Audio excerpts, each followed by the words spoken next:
In part 2, I discussed when you should tell someone about your Crohn's disease, so we will now focus on where to tell them. So by now you should know how and when to tell someone about your Crohn's disease, so by the end of this video, and assuming you've watched the other two, you will know the hows, whens and wheres of when to tell someone about your condition.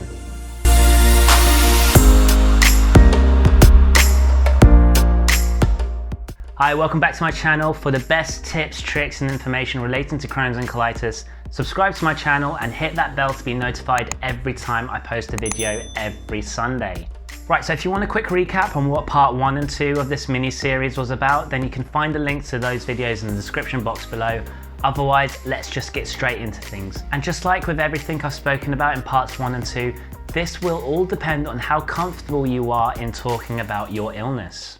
Right, so when we talk about where to have the conversation, quite simply, this is all about location, location, and location. So ideally, what you want is a nice, calm, quiet environment where there's little distractions and where you can have a conversation with little or no interruptions at all. Personally, I think it is best to have the conversation somewhere where you feel in control or in familiar surroundings, as it can help boost your confidence, which can make all the difference when trying to have these difficult conversations. You could try having the conversation in the park. Obviously, this will be weather dependent, so if you want to try this option, choose a day where it's not going to rain, because the last thing you want is to be rushing indoors midway through conversation. Some people may find sitting and talking easier, or others may find it easier to walk around the park and talk.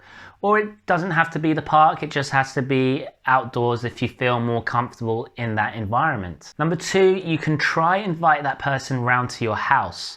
Not only will this be an environment that you're familiar with, but you can feel empowered because you are on your own turf and can make you feel in control of how and when you are going to have this conversation as well. Plus, you can create your own ambiance and ensure that there are no distractions or interruptions. If you feel comfortable enough talking about your condition in public, then by all means do so, and I personally suggest to go to a coffee shop rather than a restaurant.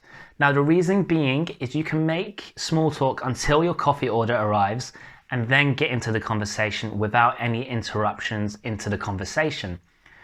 In a restaurant, you can make your small talk, but you'll be constantly interrupted by waiters and waitresses asking how your food is or if you want to order anything else. And usually those interruptions happen at the most critical parts of the conversation. So those are my suggestions for face-to-face conversations. And in part 1, I mentioned you can tell someone about your Crohn's disease over the phone via FaceTime or text. Realistically, when it comes to texting, you can be anywhere you feel comfortable, but ideally you would want to avoid distractions, as you may not be able to put down what you want to say in a message, or you can lose your train of thought if you are interrupted. So maybe stay in your room or in a quiet place like a library to write the messages. If using your phone to talk or FaceTime that person, then again, you'll most likely be at home, so it's best to have this conversation in your room where you can have some privacy. Now you know all about the ideal location to tell someone about your chronic illness, but what about the how, whens, and general dating tips?